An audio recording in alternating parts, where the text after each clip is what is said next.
journal, Juliette Camdet.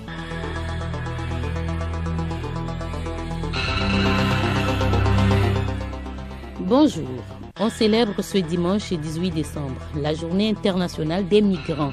Elle offre l'occasion de rappeler l'importance de leur accès aux soins de santé et de sensibiliser l'opinion aux contributions des personnes migrantes dans divers domaines au profit tant de leur pays d'origine que de leur pays de destination. La 17e foire internationale de Lomé refermera ses portes dans quelques heures. Déjà hier, des exposants dressaient leur bilan. L'Église catholique togolaise enregistre de nouveaux membres ecclésiastiques pour rendre Jésus présent au milieu des hommes. 17 prêtres ont été ordonnés hier à Lomé. La 15e conférence des parties à la Convention sur la diversité biologique des Nations Unies, COP15, a lieu depuis le 7 décembre à Montréal, au Canada. Il est question de la protection de la biodiversité pour éviter des pandémies issues des animaux.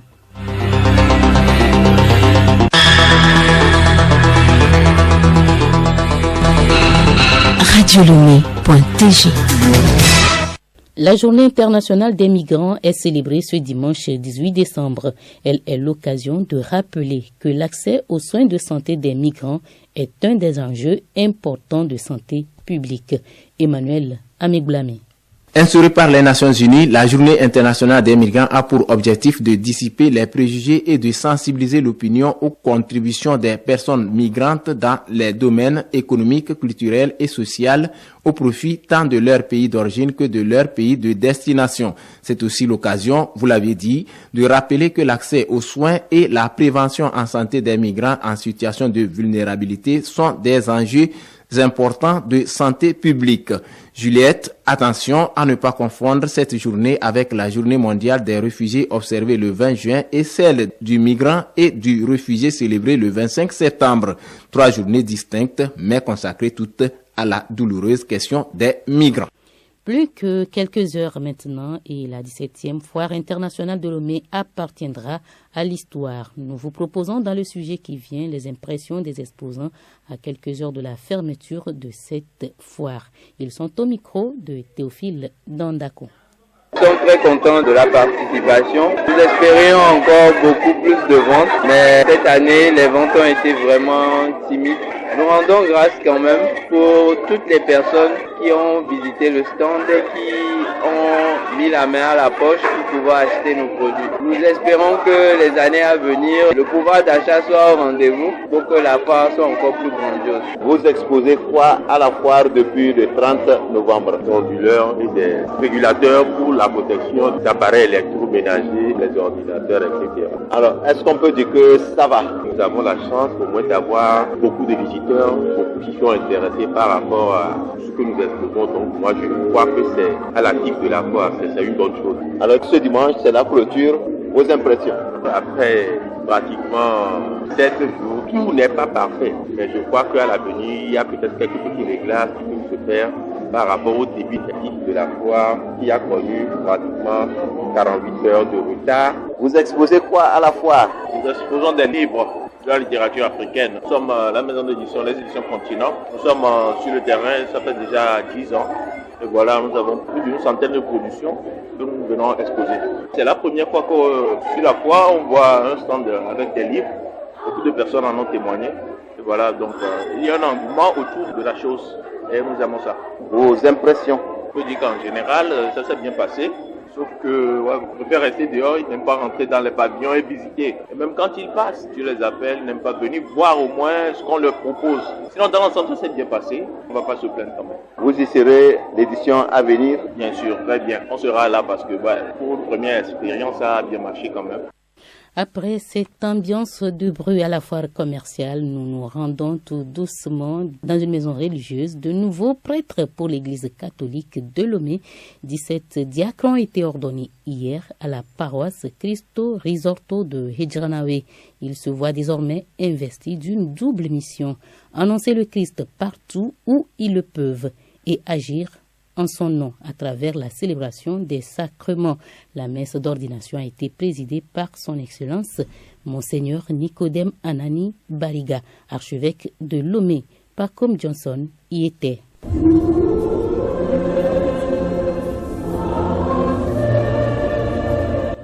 Ils sont au total 17, 15 diocésains et 2 religieux à être ordonnés prêtres ce samedi. Après le chant d'entrée, tout a commencé par l'appel. Debout, cierge à la main, accompagné de ses 2 parents, le diacre répond et s'avance vers l'autel comme pour s'offrir un sacrifice. Monsieur l'abbé René Isaac Jogues Adévé de la paroisse Saint-Antoine de Padoue de Hanukopé. Me voici. Après l'appel, suivit la liturgie de la parole. Le peuple de Dieu chante Alléluia pour acclamer l'Évangile.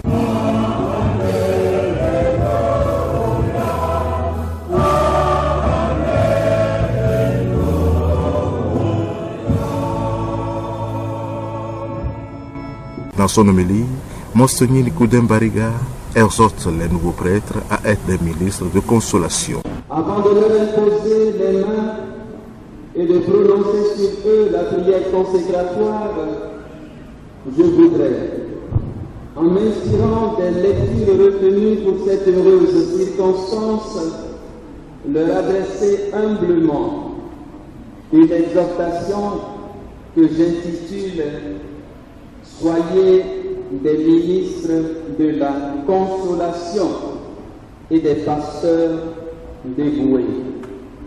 Des ministres de la consolation et des pasteurs dévoués. Consoler. Oui, consoler. L'homélie a été suivie de la cérémonie de l'ordination proprement dite. Dans un silence total, Monseigneur l'archevêque imposa les mains à ses nouveaux prêtres. Après être revêtus de l'habit sacerdotal, les fidèles entrent en liesse.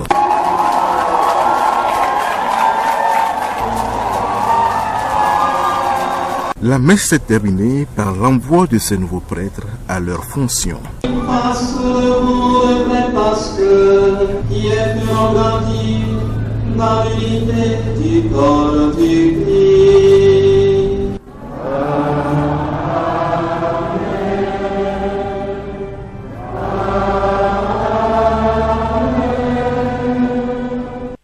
Lui n'a pas de bougie en main, mais il souffle une bougie de plus de son règne. Il s'agit de Togui Adela Klasso, 4 chefs cantons de Baie. Il célèbre donc le jubilé d'éteint de son règne.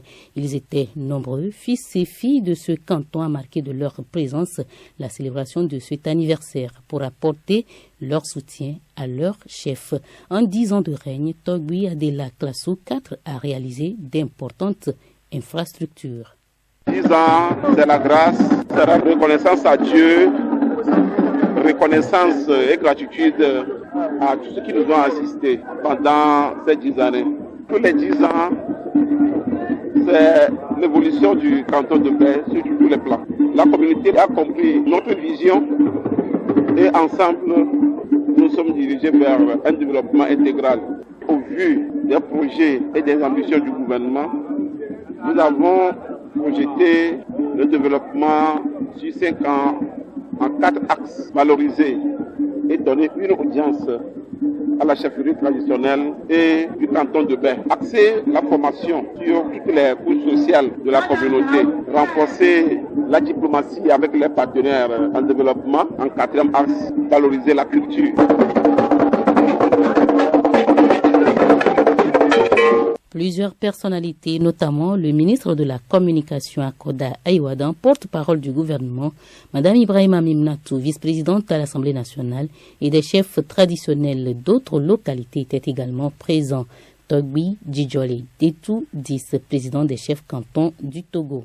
Les chefs traditionnels du Togo se sont organisés en conseil. Au cours de cette célébration, c'est la représentation de tous les conseils qui sont arrivés pour soutenir Togui dans ces 10 ans de règne. C'est dans cette solidarité que les chefs traditionnels vont continuer à le soutenir pour d'autres exploits à la tête de ce canton.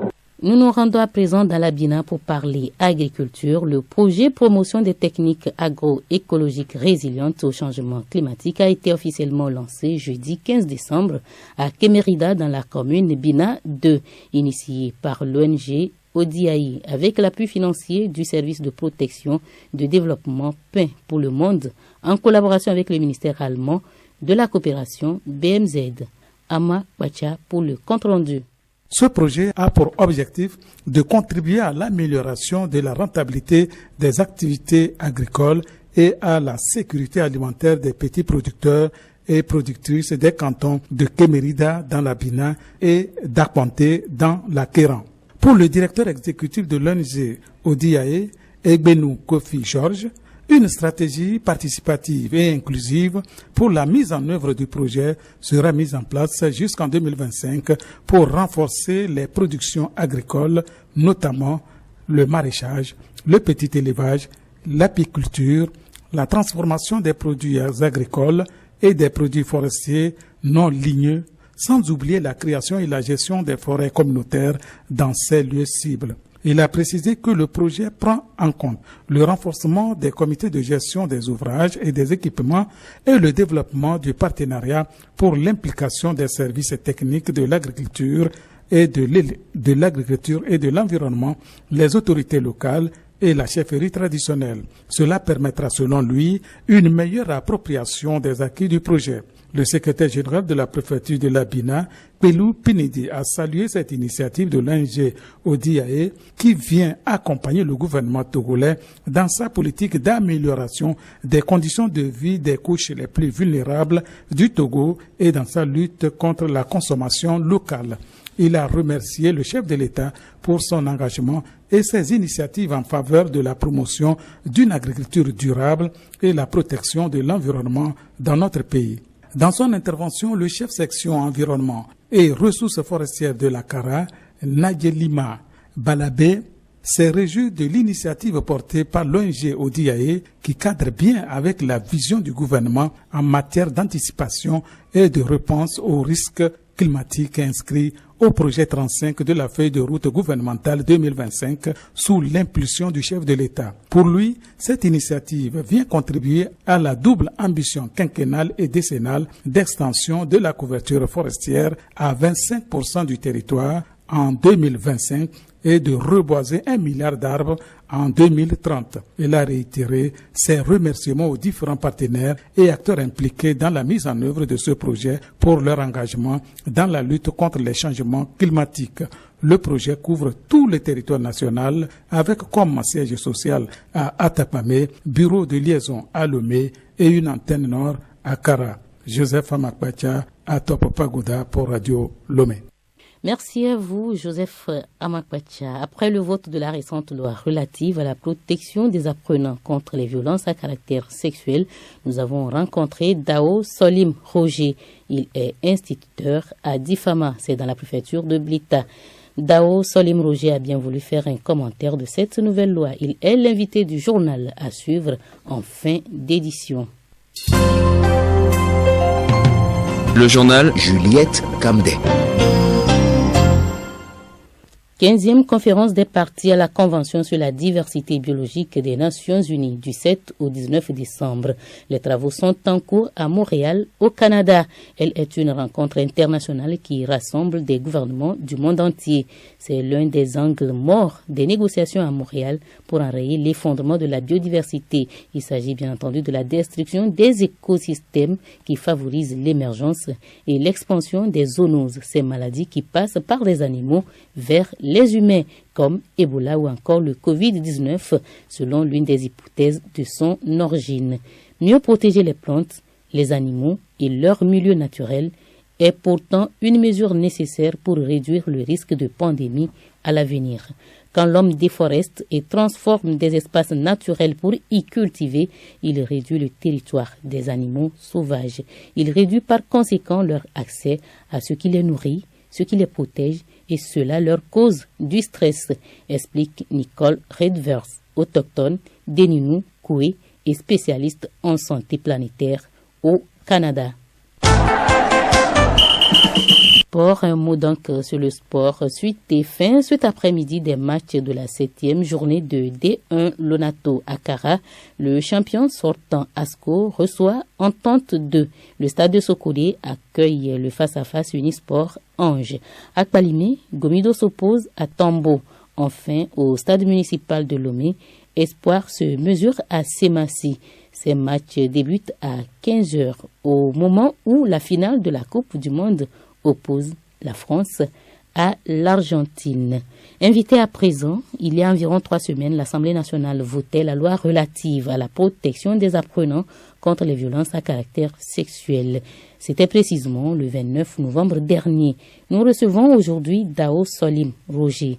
Il est instituteur à Difama dans la préfecture de Blita. Dao Solim Roger porte son appréciation sur cette loi. Il est au micro de Alice Berthe Barandao.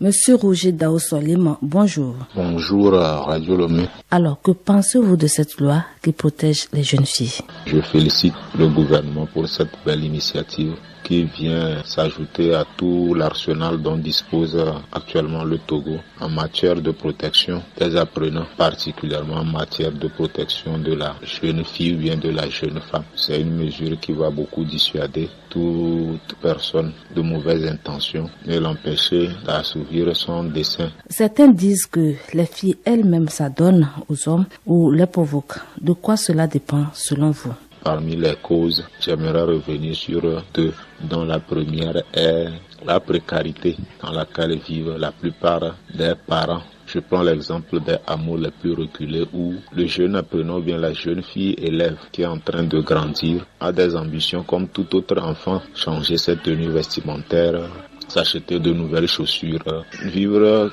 comme une vie de princesse comme elle voit ses camarades aussi le faire. Or, si le parent n'a pas les moyens de lui offrir ça et que le parent n'a pas pris le temps de lui donner une bonne éducation pour lui dire qu'il faut accepter dans la vie se sacrifier un temps et gagner de ses propres moyens et s'offrir tout ce qu'on veut, qu'est-ce qui va se passer? Les jeunes filles là vont se livrer à ça. C'est-à-dire quoi? En échange de leur corps pour avoir les petits moyens pour s'acheter ou bien s'offrir ces gadgets ou bien ce matériel. Donc c'est l'une des causes sur lesquelles j'ai voulu insister pour que le gouvernement aussi prenne les mesures pour voir dans quelles conditions on peut plus améliorer les conditions de vie de la population togolaise pour que le parent le plus pauvre soit un parent moyen afin de pouvoir offrir certaines choses à son enfant fille et le faire sortir des griffes de ses prédateurs. Quelles sont vos approches de solutions pour amener les jeunes filles à s'habiller décemment? Nous sommes peinés de voir combien de fois l'habillement de la jeune fille est légère, vulgaire de nos jours. Donc, on doit plus sensibiliser les parents d'élèves que nous sommes sur cette éducation vestimentaire à donner à nos enfants en général et plus particulièrement à la jeune fille. Une jeune fille qui s'habille, qui sort presque nue de la maison sans que le parent dise 1 ou 2 mots. Est-ce que ce parent sera étonné que son enfant se fasse enceinter par quelqu'un dans la rue? Non, puisque quoi qu'on dise, les prédateurs n'attendent que ces signaux-là. Il va falloir que les sensibilisations s'intensifient allant dans le sens de l'éducation vestimentaire. Pourquoi ne pas prendre des lois qui exigent des tenues taillées, des coutures taillées dans le même modèle pour tous les apprenants, filles de riches ou bien filles de pauvres, pour essayer ne serait-ce de protéger ces filles contre ces genres de pratiques. Merci, Monsieur Roger. Merci beaucoup et que cette loi vraiment vienne protéger, aide à protéger la jeune fille en milieu d'apprentissage.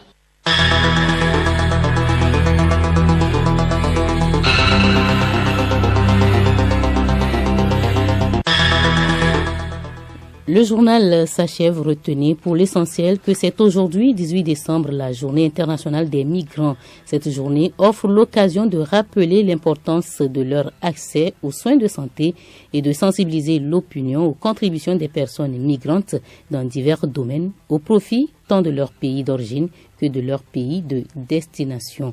Merci à tous de nous avoir suivis.